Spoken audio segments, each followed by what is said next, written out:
سامعین، آج جو کہانی میں آپ کو سنانے جا رہا ہوں یہ ایک لڑکی کی ہے۔ اس کہانی کا نام ہے زندگی ایک مشکل میں۔ اس کہانی میں لڑکی اپنی زبانی خود پر بیتے ہوئے کچھ مشکل حالات اور محبت میں ہونے والی ناکامی کو کچھ یوں بیان کرتی ہے۔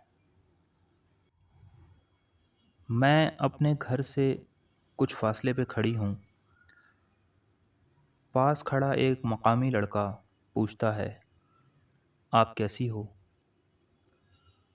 بنا کسی جذبات کے پڑھا لکھا مڈل کلاس لڑکا، پھر بھی اب تک کمانا نہیں سیکھا، لیکن طبیعت میں مزاج میں اچھا، اور میں 16 سال کی تھی۔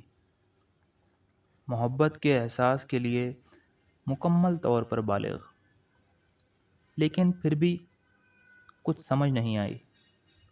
میں نے کوئی جواب نہیں دیا۔ میں گھر آ گئی۔ میرے کمرے کے تمام گوشے مسکراتے چہرے سے بھرے ہوئے تھے۔ اگلے دن وہ وہاں سے گزر رہا تھا اور کچھ نہیں بولا۔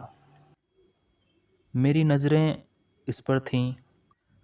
اس نے میری طرف دیکھا، میں نے نیچے کی طرف، اور وہ وہاں سے گزر گیا۔ دوستوں کی سرگوشیوں سے اس کے کان بھر گئے۔ وہ مزاحمت کر رہا تھا، پڑھے لکھے خاندان کے لیے اہل نہیں۔ میں اسے دیکھ رہی تھی۔ اس نے سرسری سی نظر ڈالی۔ یہ خوبصورت تھا۔ میں نے محسوس کیا کہ اس کے سائے نے مجھے ڈھانپ لیا ہے۔ جب میں اسلامی لیکچر میں بیٹھی تھی، اگر لڑکا اور لڑکی ایک دوسرے کو پیار سے دیکھیں، ان کے لیے جنت کا دروازہ کھلا ہے، امام نے خطبہ دیا۔ اگر میاں بیوی ایک دوسرے سے محبت کرتے ہیں، وہ ہمیشہ کے لیے جنت میں رہیں گے۔ یہ دنیا دھوکے کے سوا کچھ نہیں، آخرت دائمی ہے۔ جنت رہنے کے لیے ایک خوبصورت جگہ ہے۔ ہمارے تخیل سے باہر میری خواہش تھی کہ میں اسے جنت میں پاؤں۔ اس احساس کے ساتھ میں گھر پہنچی۔ مجھے پیار تھا، لیکن میرے والدین رکاوٹ بن گئے۔ میں اپنی ماں کو گھر سے جانے کے لیے دھکیلتی ہوں۔ میں اپنے پیار سے ملی، حالانکہ میں شادی شدہ ہوں۔ معاشرے کا ہلکا ہلکا شور، پڑوسی کی آواز اور غیبت۔ لڑکا میچ نہیں کرتا، مجھے کس کی پرواہ؟ یہ بات ہمیشہ میرے ذہن میں رہتی تھی۔ وقت میرے والدین کے زخم کو بھر دے گا، لیکن ایسا نہیں ہوا۔ میرے پیار کی مسلسل توہین، میں نے اپنے شوہر کو طلاق دے دی۔ میری طلاق ہو گئی۔ مجھے ایک تجویز ملی، ایک امیر آدمی کی دوسری بیوی۔ معاشرہ ٹھنڈا ہو گیا۔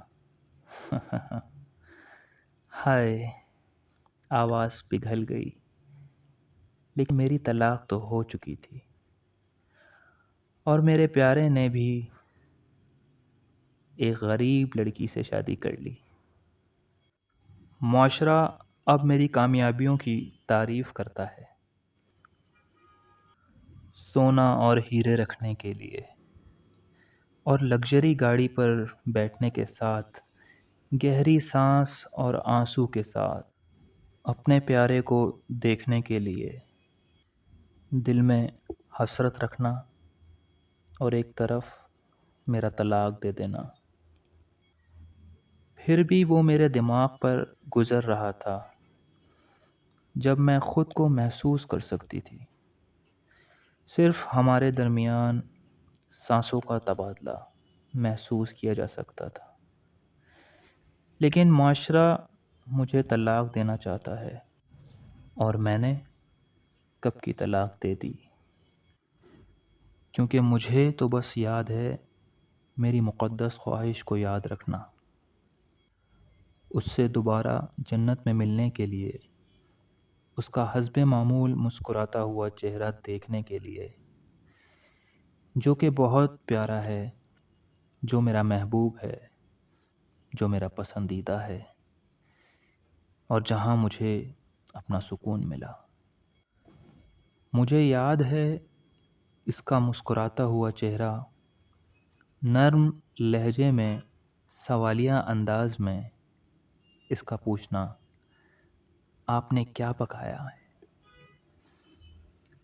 میرا جواب دینا، آلو اور چاول۔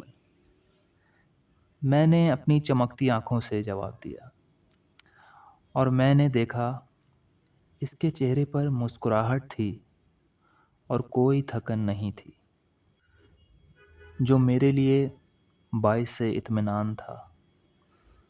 میں اس کی لاش کو اپنی گود میں لٹائے ہوئے تھی۔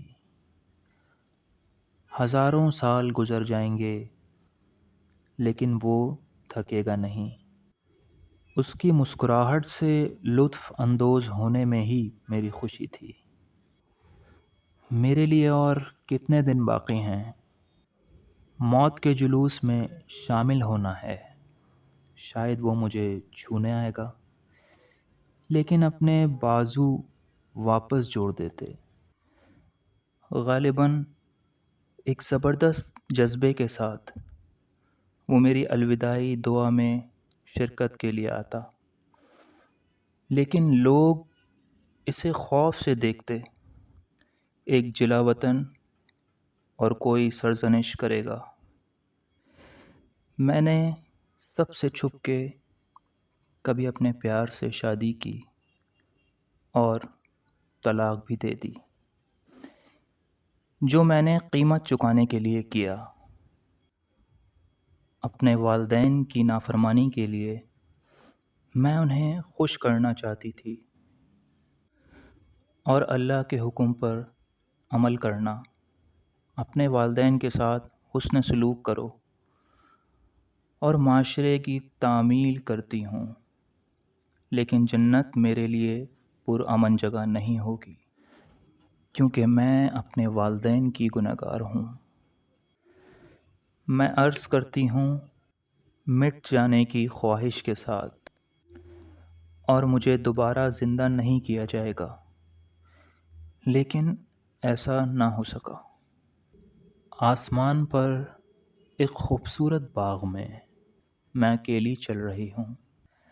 میں صرف اپنے آپ پر جی رہی ہوں، اور میں اس مسکراتے ہوئے چہرے کی تلاش میں ہوں، جو کہ بہت پیارا ہے، جو میرا پسندیدہ ہے، اور جو میرا محبوب ہے۔ مجھے اس پر سکون ملا۔ میں نافرمان تھی، معاشرہ سمجھوتا نہیں کرنا چاہتا، اور میں توبہ کرنے آئی ہوں، میری محبت کے لیے، میرے بے قابو احساس کے لیے، اور اللہ کی باتوں سے اتفاق کرنا۔ تمام خرابیوں کے ذمہ دار ہم انسان ہی ہیں، لیکن میں جنون محبت کے قابو میں تھی۔ میں محبت میں تھی، اور میں توبہ کرنے آئی ہوں۔ معاشرہ سمجھوتا نہیں کرنا چاہتا۔ کیا یہ ناانصافی نہیں؟ میری زندگی میں گڑبڑ جس کے ہم خود ذمہ دار ہیں اور ہم نے پیدا کی ہے، لیکن میں کمزور اور بے بس تھی۔ وہ میرا محبوب ہے، میرا پسندیدہ۔ میرے والدین کا انتقال ہو گیا ہے، میرے دوسرے شوہر کا بھی۔ اب میں 60 سال کی عمر میں مریضوں کے ساتھ موت کا انتظار کر رہی ہوں۔ موت کے جلوس میں شامل ہونا میری خواہش نہیں ہے۔ جلد ہی موت واقع ہونے والی ہے، لیکن مجھے افسوس نہیں ہوگا اگر موت میری زندگی کو کم کر دے۔ میرے پاس دوبارہ اس کے پاس لوٹنے کا کوئی اور راستہ نہیں بچا۔ وہ کم سے کم اس عمر میں تو اس غریب لڑکی کے ساتھ ناانصافی نہیں کرے گا۔ میں اب غریب اور کمزور ہوں۔ اللہ نے مجھے جو بھی طاقت دی ہے میں اس کا غلط استعمال نہیں کروں گی۔ میری روح نے بھی میرے ساتھ کہا، اللہ میرا رب ہے۔ وہ دن آئے گا لوگ بھی یہی کہیں گے اور ہم سب اپنے رب کے سامنے کھڑے ہوں گے۔ لیکن میرے لیے کوئی اچھی خبر نہیں ہوگی۔ کاش اللہ میرے پاس کوئی فرشتہ بھیجے اور مجھے ایک انتخاب دے۔ کیا آپ چاہتی ہیں کہ آپ کی روح دوبارہ زندہ ہو جائے یا غائب ہو جائے؟ میں دوبارہ زندہ نہ ہونے کا انتخاب کروں گی اور میرا جسم زمین سے غائب ہو جائے گا اور میری جان بھی۔ لیکن ایسا بھی نہیں ہوگا۔ وہ میرا پیار ہے، لیکن میرے خاندان کے لیے وہ ایک جلا وطن ہی تھا۔ میں درد میں تھی لیکن میں نے اظہار نہیں کیا اور وہ اسے سمجھنے کے لیے کافی ہوشیار تھا اور بغیر پوچھے ہی مجھے تسلی دی۔ مجھے کیا تکلیف ہوئی؟ خدا نے ہمیں بنایا اور خدا نے قابو میں رکھا۔ ہم غلطی کرتے ہیں اور ہم کسی کو تسلی دینے کے لیے تلاش کرتے ہیں۔ ہم اللہ سے معافی مانگتے ہیں، یہ ہماری تسلی ہے۔ زندگی مشکل میں ہے لیکن ہمیں ایک امید رکھنی چاہیے۔ خدا کی رحمت سے مایوس نہ ہوں اور استغفار کریں، یہ ہمارا اطمینان ہے۔ امید ہے کہ ہم گڑبڑ سے باہر ہوں گے اور ہمارے پاس ایک تسلی ہوگی۔ خدا ایسی زندگی کو خوشی سے بھر سکتا ہے جو غم سے بھری ہو۔ اس لیے امید کا دامن نہ چھوڑیں۔ جو اللہ جانتا ہے ہم نہیں جانتے۔ کس طرح ایک ناخوش زندگی میں خوشیاں لائے گا یہ صرف اللہ ہی جانتا ہے، اور یہ کام اللہ کے لیے آسان ہے، اور بے شک اللہ ہی ہمیں ہماری مشکلات سے نجات دلائے گا۔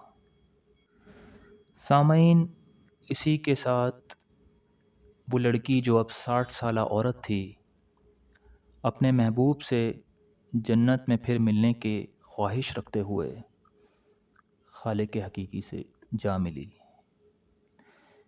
یہ ایک لڑکی کی کہانی تھی جس سے ہمیں یہ سیکھنے کو ملتا ہے کہ انجانے میں، کم عمری کے کچے پن میں جو غلط فیصلے ہم جلد بازی میں کر لیا کرتے ہیں، اور تجربے کار ہمارے بڑے ہمیں کچھ سمجھائیں یا اپنے تجربے سے کچھ دینا چاہیں تو ہم لینے کو کسی صورت تیار نہیں رہتے اور غلطی کر کے ہی سیکھتے ہیں۔